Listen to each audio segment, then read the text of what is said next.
Gilgal. This is where they first camped when they came across the Jordan. No one had really investigated here because most of the archaeologists had no confidence that this was a true story anyway, and they hadn't looked. And so he went to look. In Joshua chapter 4, the people came up from the Jordan on the 10th of the first month, camped at Gilgal on the eastern edge of Jericho. Well, that's pretty specific. Now, here's where it is. Those 12 stones which had taken from the Jordan, Joshua set up at Gilgal. Well, he found the spot and found more than he anticipated finding. Just was amazed. Here is the diagram that he has from his research. It's in the shape of a shoe.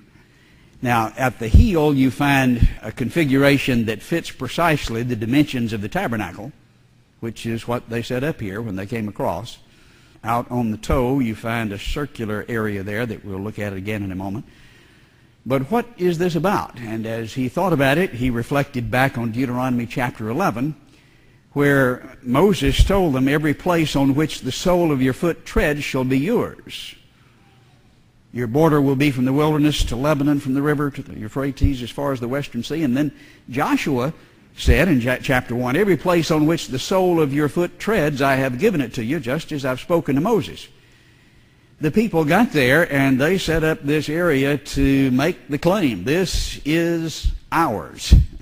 And they set up this double pathway of stones, the pathway in between the two rows of stones, in the shape of a foot. And evidently they marched around, perhaps with the Ark of the Covenant, saying, basically, this is ours.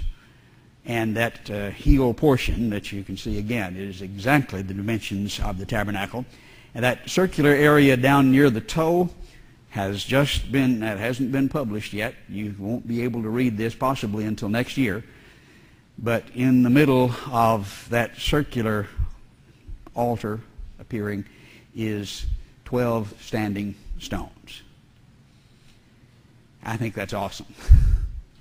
I know where those stones came from, I believe. But here is a picture of that double pathway that surrounds and defines this foot, where they were making, I believe, the claim. This country is ours. As you look at this off in the distance, you see Jericho. It's on the eastern edge, just exactly where the Bible indicated it should be.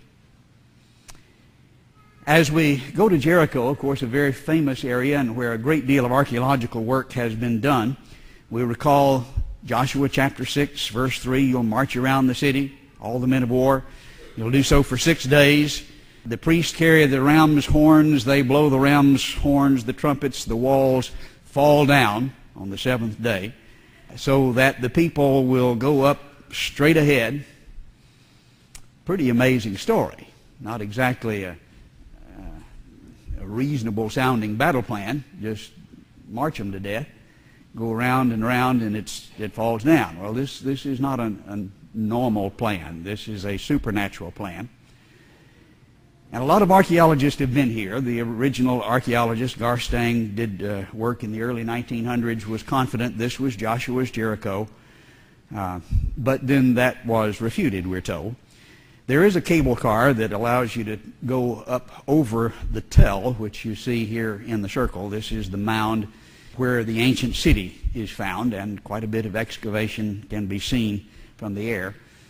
Not too many people riding the cable car nowadays. This is the Hamas headquarters. They haven't quite got the knack of promoting tourism there, shooting everybody.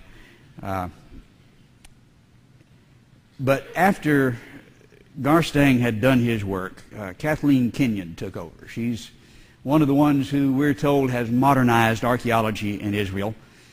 And she says the city belonged to a much earlier time and could not be biblical Jericho based on the absence of the imported Cypriot ware pottery. This is special pottery from Cyprus.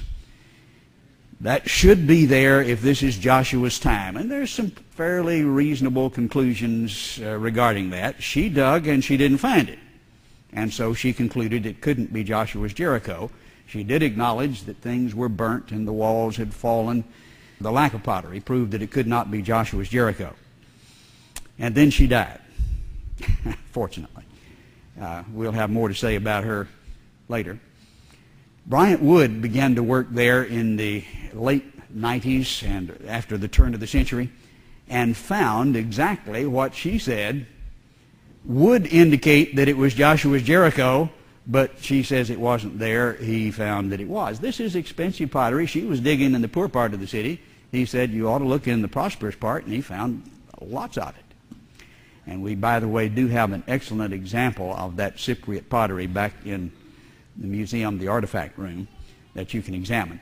But not only did he find the pottery that she said would indicate Joshua's Jericho, he found a continuous series of Egyptian scarabs with dated inscriptions.